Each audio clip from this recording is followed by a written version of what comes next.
Filsafat Romawi kuno adalah filsafat yang dipraktikkan di Republik Romawi dan negara penerusnya Kekaisaran Romawi.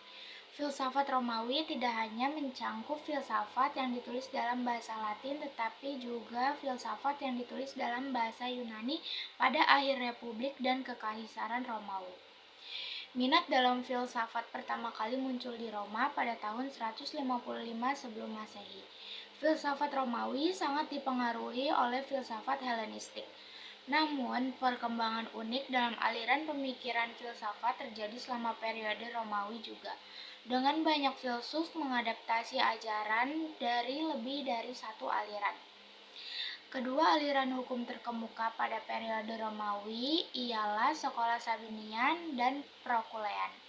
Menarik pandangan etika mereka dari bacaan tentang Stoa dan Epikurean masing-masing, yang memungkinkan persaingan antara pemikiran terwujud dalam bidang baru dalam jurisprudensi Roma.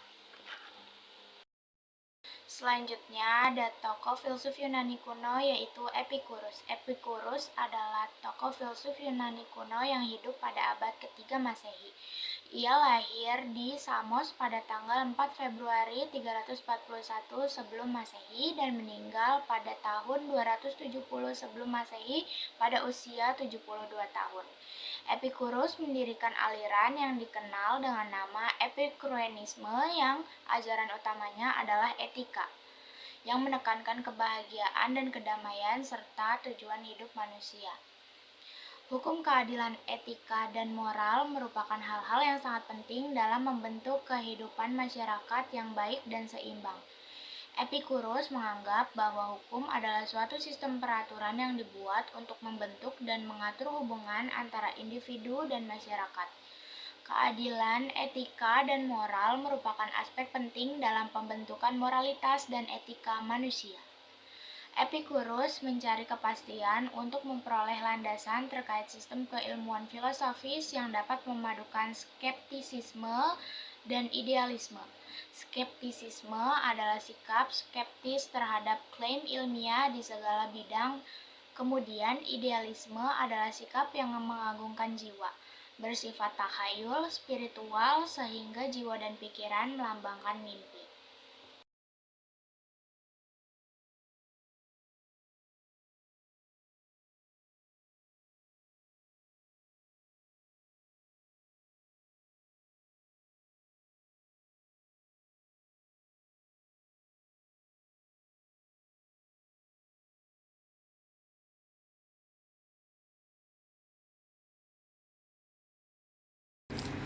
Kemudian ada Marcus Tullius Cicero. Marcus Tullius Cicero adalah salah satu tokoh paling terkenal dalam sejarah Romawi, baik sebagai orator, politisi, penulis, dan filsuf. Ia lahir di Arpinum, sebuah kota kecil di Italia, dan berasal dari keluarga yang cukup terkemuka meskipun tidak berasal dari kalangan aristokrat tinggi. Cicero dikenal luas karena kecakapannya dalam retorika dan orasi, serta kontribusi yang signifikan terhadap filsafat Romawi yang banyak dipengaruhi oleh filsafat Yunani. Meskipun hidup pada periode yang penuh gejolak politik di Roma, kontribusinya dalam bidang filsafat tetap diakui dan berpengaruh. Kemudian ada biografi Marcus Tullius Cicero. Cicero tumbuh di sebuah keluarga yang mendukung karir politik dan ia menerima pendidikan yang sangat baik di bidang retorika, hukum, dan filsafat. Ia belajar filsafat di Roma dan Athena, di mana ia terpapar dengan berbagai aliran pemikiran Yunani, termasuk Stoikisme, Epikureanisme, dan Platonisme. Sebagai orator, Cicero dikenal karena kemampuannya dalam berbicara di hadapan publik yang membuatnya menjadi tokoh penting dalam kehidupan politik Roma pada masa akhir Republik. Nah, Cicero memiliki karir politik yang mengesankan, menjabat sebagai konsul pada tahun 63 Masehi, salah satu jabatan tertinggi dalam pemerintahan Romawi. Selama masa ini ia terkenal karena menggagalkan konspirasi Catilina, sebuah usaha kudeta yang dipimpin oleh Lucius Sergius Catilina. Meskipun memiliki pengaruh politik yang besar, karir Cicero mengalami pasang surut akibat pergolakan politik, terutama setelah terjadinya pembunuhan Julius Caesar pada tahun 44 Masehi, di mana Cicero akhirnya dibunuh oleh pasukan yang setia kepada Mark Antony. Nah, kemudian saya akan menjelaskan tentang kontribusi Cicero dalam filsafat Romawi.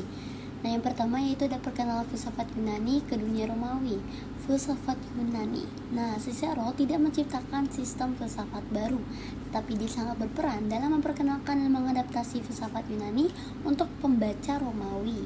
Ia menerjemahkan karya-karya filsuf Yunani yang penting dan menulis banyak karya dalam bahasa Latin yang mempopulerkan berbagai aliran filsafat Yunani.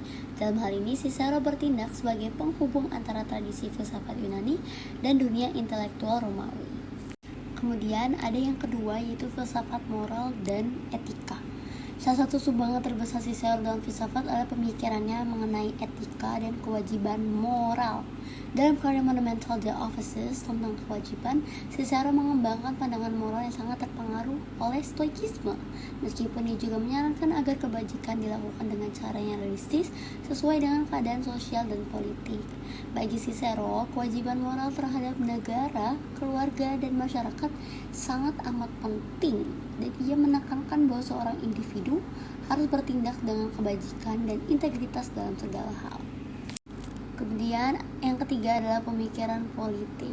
Nah, aliran-aliran filsafat Yunani yang beliau tuliskan dan kembangkan itu yang ketiga ada pemikiran politik. Nah, dalam bidang politik, Cicero adalah seorang republikan yang tegas dan pendukung sistem pemerintahan republik.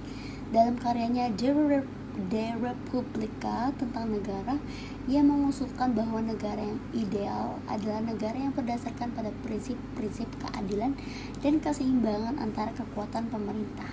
Ia berargumen bahwa pemerintahan yang adil adalah mengedepankan kebaikan yang bersama, dan negara harus dilandasi oleh hukum legislatio yang adil. Cicero sangat menekankan pentingnya peran hukum dalam menjaga kebebasan individu dan mencegah tirani. Kemudian selanjutnya ada filsafat hukum. Cicero memberikan kontribusi yang sangat penting terhadap pengembangan filsafat hukum. Ia berpendapat bahwa hukum tidak hanya merupakan peraturan buatan manusia, tetapi juga harus berlandaskan pada hukum alam yang berlaku universal dan tidak bergantung pada masyarakat atau bangsa tertentu. Dalam Dialogus tentang hukum, ia berargumen bahwa hukum alam adalah dasar dari semua sistem hukum yang sah, dan hukum ini dapat diketahui melalui akal budi manusia. Pemikirannya tentang hukum alam ini kemudian memengaruhi perkembangan teori-teori hukum di dunia barat. Kemudian ada yang kelima yaitu kritik terhadap kekuasaan absolut dan tirani. Dalam karyanya yang lain, Philippics, rangkaian pidato, Cicero mengkritik keras kekuasaan absolut, terutama yang dijalankan oleh Julius Caesar dan Mark Antony. Cicero berpendapat bahwa kekuasaan yang terlalu terpusat pada suatu individu dapat menyebabkan kerusakan bagi kebebasan dan institusi negara. Ia berjuang untuk mempertahankan sistem republik dan menentang tirani, meskipun akhirnya ia menjadi salah satu korban dari kekuasaan yang berkembang di bawah kepemimpinan Antony.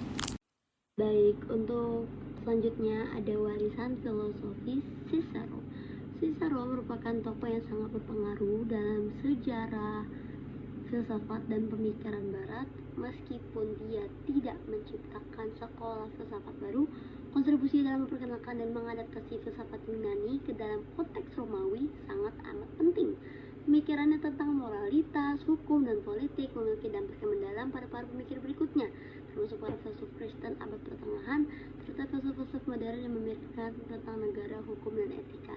Cicero juga berpengaruh dalam bidang retorika. Karya-karyanya tentang seni berbicara dan persuasi seperti The Orator dan Brutus menjadi teks penting dalam pendidikan retorika di Eropa pada abad-abad berikutnya. Secara keseluruhan, Cicero tidak hanya dikenal sebagai tokoh besar dalam sejarah Roma, tapi juga sebagai jembatan antara dunia Yunani kuno dan tradisi filsafat barat yang lebih luas.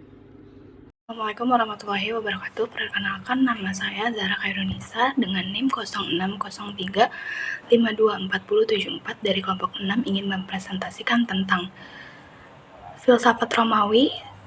Tokohnya yaitu Plotinus. Biografi Plotinus. Plotinus lahir pada tahun 205 Masehi di Likopolis, Mesir. Ia seorang filsuf kuno, pusat lingkaran intelektual dan sastrawan berpengaruh di Roma abad ketiga. Pada usia 28 tahun, ia memulai program studi dengan menganut paham Plato, Ammonius Sakas yang berdampak besar pada hidupnya. Konsep Plotinus tentang pikiran ilahi dan tujuan keberadaan manusia fana memberikan pengaruh yang luar biasa pada ketiga agama monoteistik besar di dunia, dan karena alasan ini banyak yang menganggapnya sebagai filsuf paling penting di dunia kuno. Ia adalah pendiri aliran pemikiran yang dikenal sebagai Neopolitisme. Adalah Plotinus dan Neoplatonisme.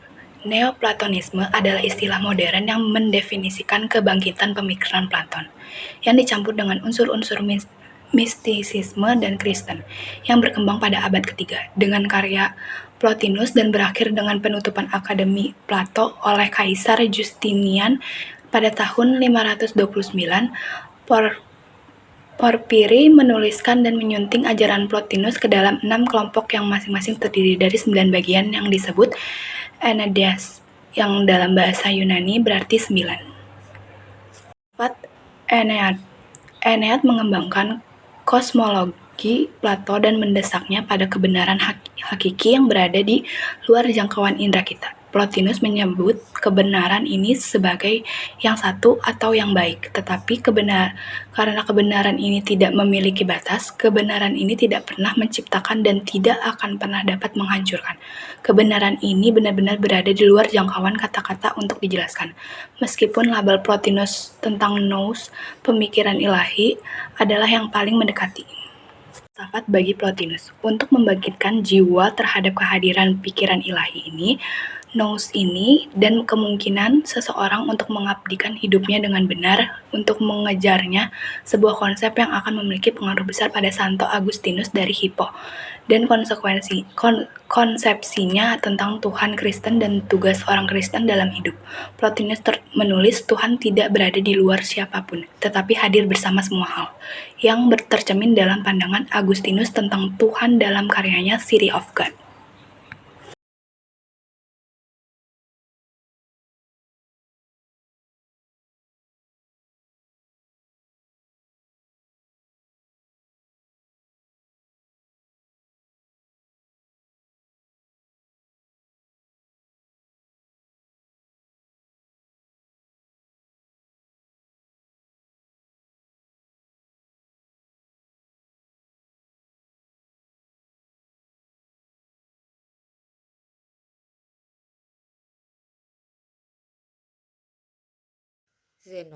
Zeno lahir di Siprus pada tahun 336 sebelum Masehi dan wafat di Athena pada tahun 265 sebelum Masehi.